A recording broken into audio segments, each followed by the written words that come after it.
तो आज फिर से शुरुआत करते हैं chapter 9 social change and communities से, इसकी पार्ट 2 से, क्योंकि पार्ट 1 पहले ही कंप्लीट हो चुका है तो ये पार्ट 2 है।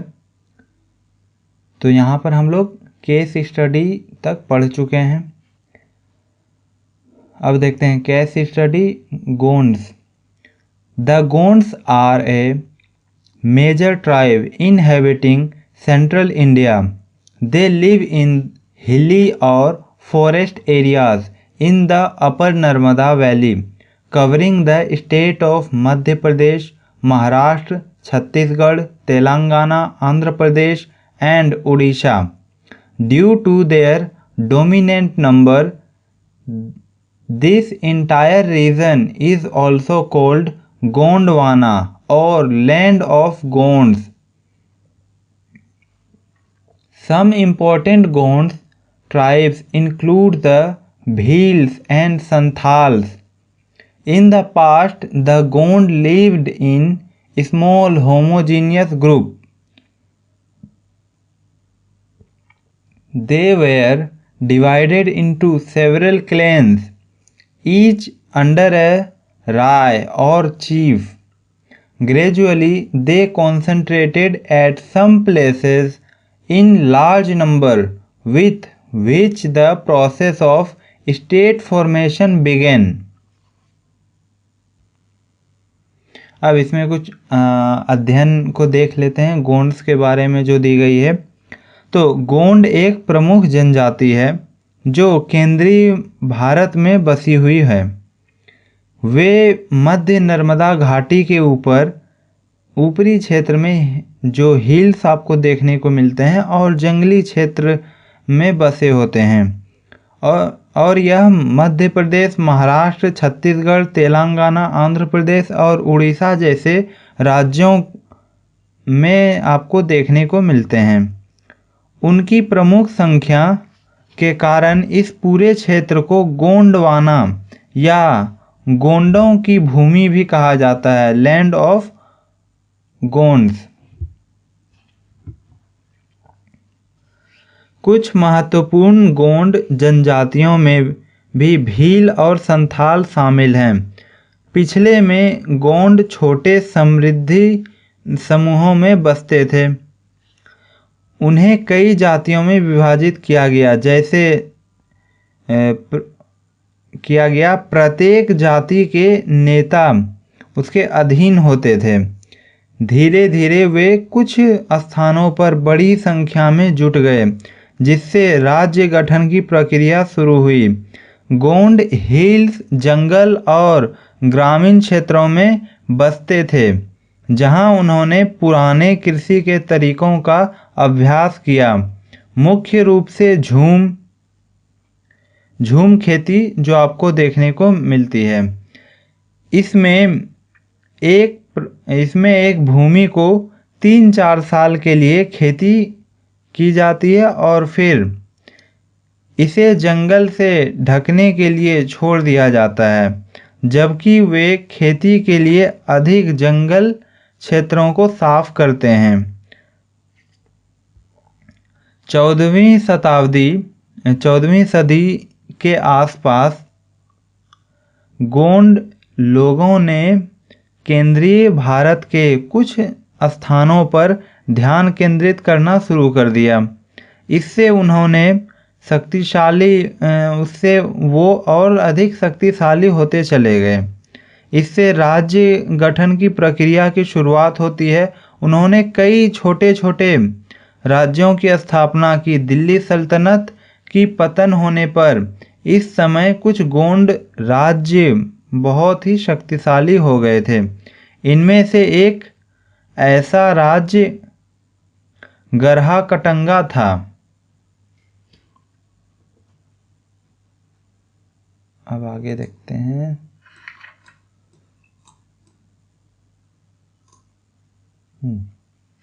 तब the Gond lived in hilly forest and rural areas where they practiced old method of agriculture, mainly jhum. In it a piece of land is cultivated for 3-4 years and then it is abandoned for the forest to cover it up, while they clear more forest areas for cultivation. Around the 14th century, the Gond started to concentrate at some places in central India. This made them powerful. This led to initiation of the process of state formation. They founded several small kingdoms. They rose to prominence when the Delhi Sultanate started to decline. At this time, some Gonds kingdoms became very powerful. One such a kingdom was Garha Katanga. And नो इट में देखते हैं, jhum cultivation is also known as shifting और slash and burn cultivation. तो अब Gond hills जंगल और ग्रामीण क्षेत्रों में बसते थे, जहां उन्होंने पुराने कृषि के तरीकों का अभ्यास किया। मुख्य रूप से वह झूम खेती करते थे। इसमें एक भूमि को 3-4 साल के लिए खेती की जाती है और फिर इसे जंगल से ढकने के लिए छोड़ दिया जाता है, जबकि वे खेती के लिए अधिक जंगल क्षेत्र को साफ करते हैं। 14वीं शताब्दी में गोंड लोगों ने केंद्रीय भारत के कुछ स्थानों पर अपना ध्यान केंद्रित किया। इन्होंने अपना जो वर्चस्व है, जो अपनी शक्ति है, वो उस केंद्रीय क्षेत्र में बढ़ाना शुरू किया। इससे राज्य गठन की प्रक्रिया की शुरुआत हुई। इन्होंने कई छोटे छोटे राज्यों की स्थापना की। दिल्ली सल्तनत की पतन होने पर इस समय कुछ गोंड राज्य बहुत ही शक्तिशाली हो गए। इसमें से एक ऐसा राज्य गरहा कटंगा भी था। तो अब गरहा कटंगा को देखते हैं।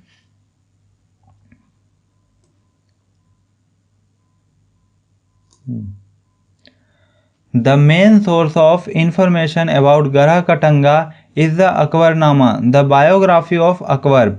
It says the Garha Katanga was divided into Garha or town, each divided into many chaurasis or group of 84 villages. These chaurasis were further divided into barhads or a group of 12 villages.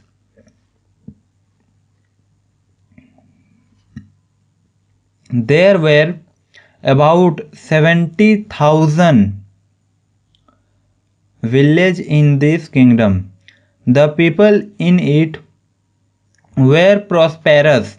The trader mainly dealt in forest product and elephant. Akbar invaded these kingdoms to control these resources. Their empowerment led them to be associated with the Rajput. Rani Durgavati, a Rajput princess, was married to a Gond king, Dalpat.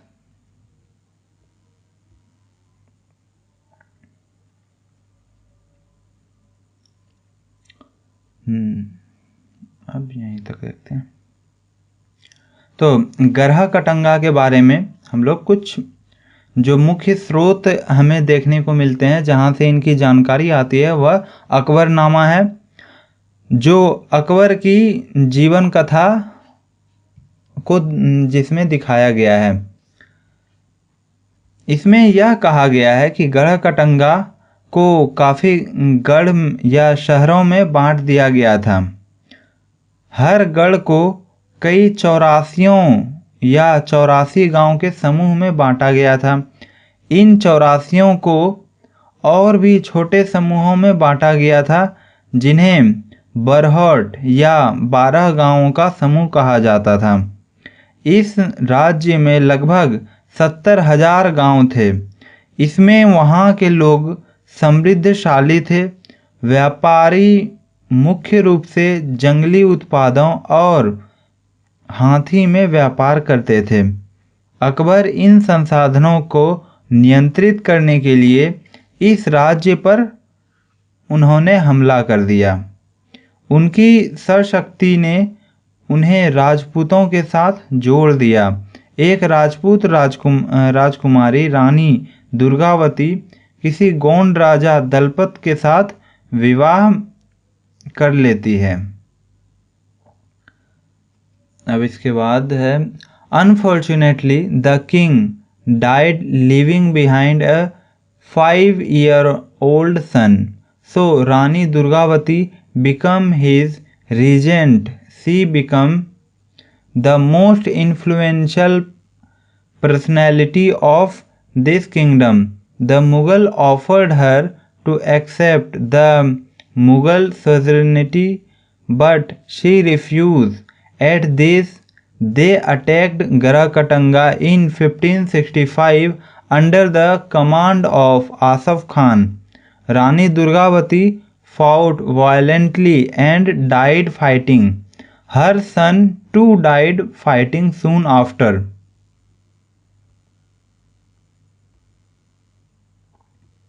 अब उनकी दुर्भाग्यवश कहा जाता है कि जो राजा थे दलपत, उनकी मृत्यु हो जाती है, जिसके परिणाम स्वरूप एक 5 साल के बच्चे जो हैं वो उनके साथ, जो रानी दुर्गावती है उनके साथ रह जाते हैं। रानी दुर्गावती उसकी प्रधान बन गई। वह इस राज्य की सबसे प्रभावशाली व्यक्तित्व बन गई। मुगल सल्तनत ने उसे मुगल के अधीनता स्वीकार करने की प्रस्तावना भी दी, लेकिन उन्होंने इसे खारिज कर दिया। इस पर 1565 ईस्वी में आसफ खान के कमान में मुगल ने गढ़कटंगा पर हमला कर दिया। रानी दुर्गावती ने बहादुरी से लड़ाई लड़ते हुए मर गई। उसका बेटा भी जल्द ही लड़कर मर गया।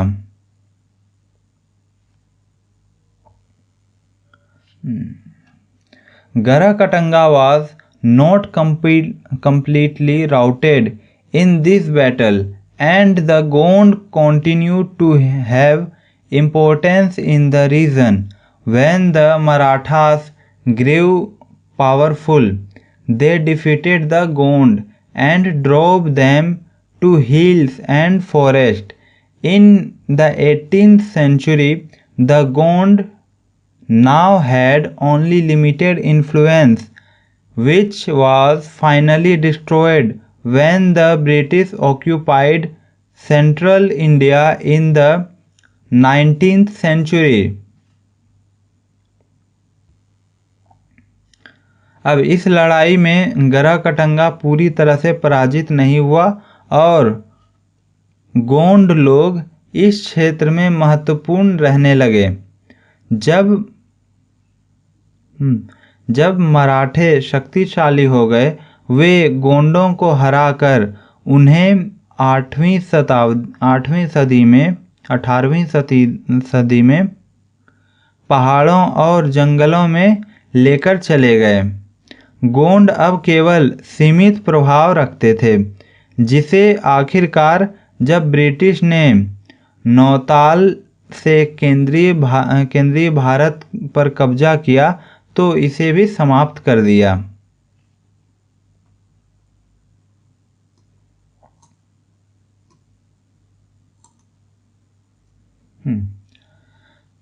Religion and social system. When in the beginning the Gonds lived as a tribe, they were divided into several clans claiming their descent from a common male ancestor. They practiced tribal ritual and customs. When they set up their state, they started to identify themselves with the Rajputs. With this, they embraced Hinduism and began to worship Hindu god and goddess. Though some tribal customs continued with them, at present some gods have been converted to Islam and Christianity. At present, the Gonds mostly inhabit forest and hilly areas, leading a tribal way of life. With the government effort, they are gradually entering mainstream national life, contributing to national development.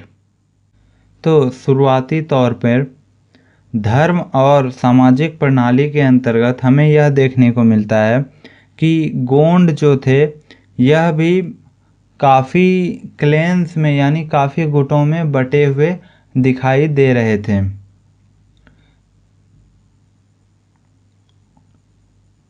उन्होंने जातीय रीति रिवाज का पालन किया।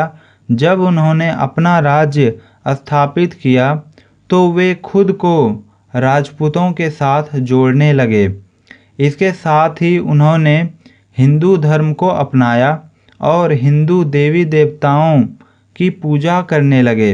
हाँ, कुछ ऐसे जातियाँ हमें देखने को मिलती हैं जिन्होंने कि वर्तमान में कुछ गोंड लोगों ने इस्लाम और ईसाई धर्म में परिवर्तित कर लिया। फिर गोंड लोग अधिकांशतः जंगल और पहाड़ी क्षेत्रों में बसे हैं, जो एक जातिगत जीवन जी रहे हैं। सरकार के प्रयासों के साथ वे धीरे धीरे मुख्य स्तरीय यानी जो लोग शहर में रह रहे हैं उनके साथ उनके जीवन को अपने अंदर समाहित कर रहे हैं, राष्ट्रीय विकास में योगदान कर रहे हैं। अब केस स्टडी अहोम्स का देखते हैं। The settlement of the Ahom was different from that of the Gonds. The Gonds had settled over a large area and were not concentrated much, while the number of local residents was more than them. So they were influenced by them. On the other hand, the Ahoms settled was concentrated in the territory, so they were able to influence the local population. They mainly settled in the state of Assam. It is probable that the name Assam has been derived from the word Ahom. The Ahoms are believed to have belonged to the Maoshan tribe of China. They arrived in India in about 13th century under the leadership of Shukhapa. They defeated the local ruler and occupied the Brahmaputra valley in Kamrup, now Assam. तो अब अहोम के बसने का जो pattern है वो कहा जा रहा है कि गोंड के बसने के पैटर्न से काफ़ी अलग था। गोंड लोगों ने एक बड़े क्षेत्र पर बस जाने का चयन किया था और वे ज़्यादा संकुचित नहीं थे, जबकि स्थानीय निवासियों की संख्या उनसे अधिक थी, इसलिए उन पर उनके प्रभाव का असर था। दूसरी ओर अहोम्स के बसने का केंद्रीकृत तरीका था, इसलिए उन्होंने स्थानीय जनसंख्या पर प्रभाव डालने की क्षमता रखी। उन्होंने मुख्य रूप से असम राज्य में बसने का फैसला किया। संभावना है कि असम नाम का जो उद्गम है वो भी अहोम शब्द से ही हुआ है। माना जाता है कि अहोम चीन के माओशान जाति से थे। वे सुखमा के नेतृत्व में भारत आए थे और लगभग 12वीं शताब्दी में भारत आए। उन्होंने स्थानीय शासकों को हराया और कामरूप के ब्रह्मपुत्र घाटी पर भी कब्जा कर लिया।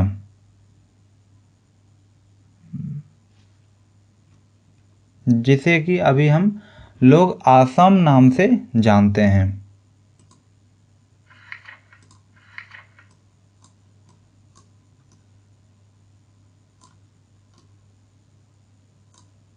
अब इधर देखते हैं।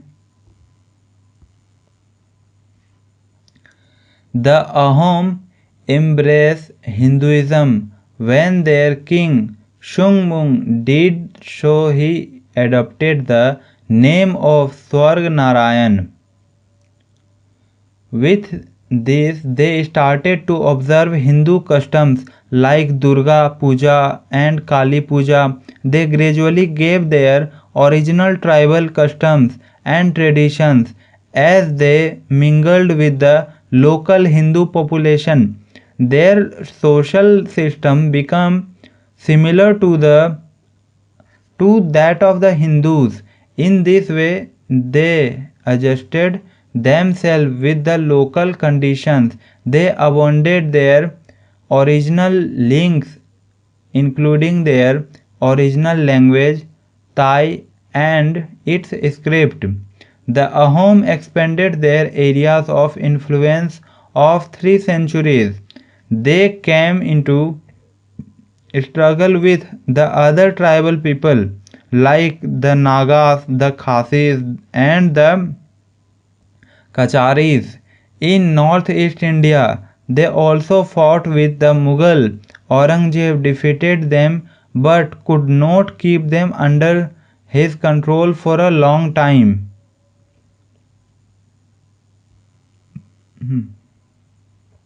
अहोम ने हिंदू धर्म को जब अपनाया, उनके राजा शुंगमुंग ने ऐसा किया था।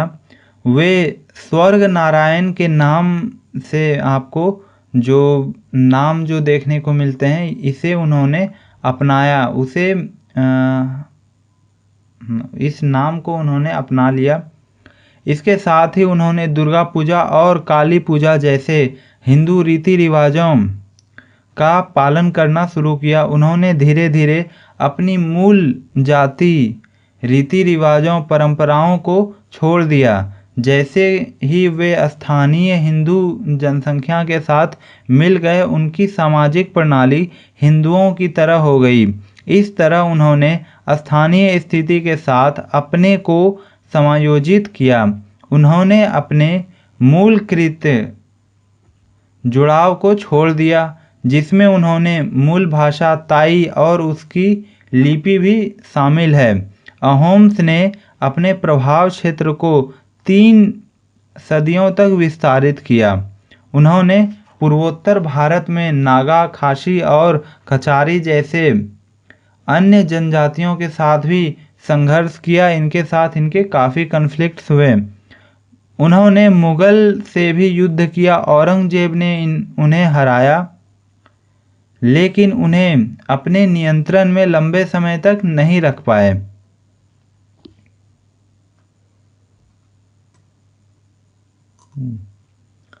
अब Rudra Singh 1696 to 1740 was the most important Ahom rulers. He constructed the Karinghar at Shivsagar. It has 3 undergrounded floors known as Talatal Ghar.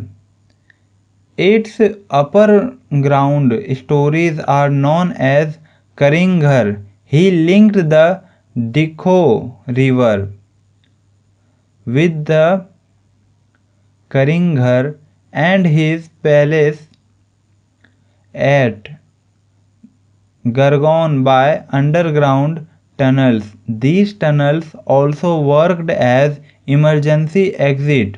Shiv Singh 1780 to 1744 built the Siripur Devalaya Mandir as the legend goes, a part of the body of Sati Parvati fell here. The Ahom gradually declined in the 18th century when they were invaded from the eastern border. The Burmese defeated them in 1810. The British defeated the Burmese and conqueror Assam in 1824 to 25. With this, the Ahom decline. Rudra Singh जो 1696 से 1714 तक हमें देखने को मिलते हैं, सबसे महत्वपूर्ण अहोम शासक थे। उन्होंने शिव सागर में करेंग घर बनवाया। इसमें तलातल घर के रूप में जाने जाने वाले 3 अंडरग्राउंड मंजिल आपको देखने को मिलती हैं। उन्होंने दिखो नदी को करंग घर से और गरगांव के अपने स्थान को अंडरग्राउंड टनल के माध्यम से जोड़ दिया। इन टनल का इमरजेंसी में बाहर निकलने के रूप में भी उपयोग किया जा सकता था। शिव सिंह जो कि 1718 से 1744 तक आपको देखने को मिलते हैं, इन्होंने श्रीपुर देवालय मंदिर बनवाया। किस्सों के अनुसार, कहानियों के अनुसार यहाँ सती के शरीर का, आपको जो माता पार्वती जिसे कहा जाता है, उसके शरीर का कहा जाता है कुछ हिस्सा जो है इस स्थान पर गिर गया था। अहोम्स धीरे धीरे 8वीं शताब्दी में कमज़ोर होने लगे। जब पूर्वी सीमाओं से उन पर हमला हुआ, बर्मा जो आज के समय में आपको म्यांमार देखने को मिल रहा है, वह 1810 में बर्मीज ने इनको हरा दिया। ब्रिटिश ने फिर बर्मीज को हराया और 1824-25 में असम को जीत लिया। इसके साथ ही अहोम्स का भी पतन हो गया।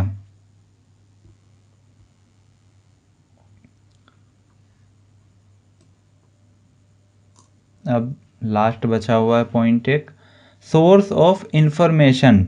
The Ahom maintained record from the ancient time known as Buranjis. This show their sense of history, describing about the palace of the Ahom ruler in Gargaon.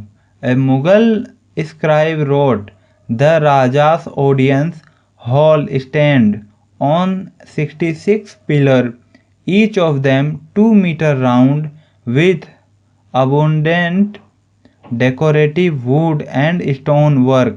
The brass mirror on the facade made the entire palace shine in sunlight." तो अब जानकारी का जो आपको स्रोत देखने को मिलता है, अहोम्स ने प्राचीन समय में से ही रिकॉर्ड जो है वो बनाना शुरू कर दिया था, जिन्हें बुरांजिस के रूप में जाना जाता है।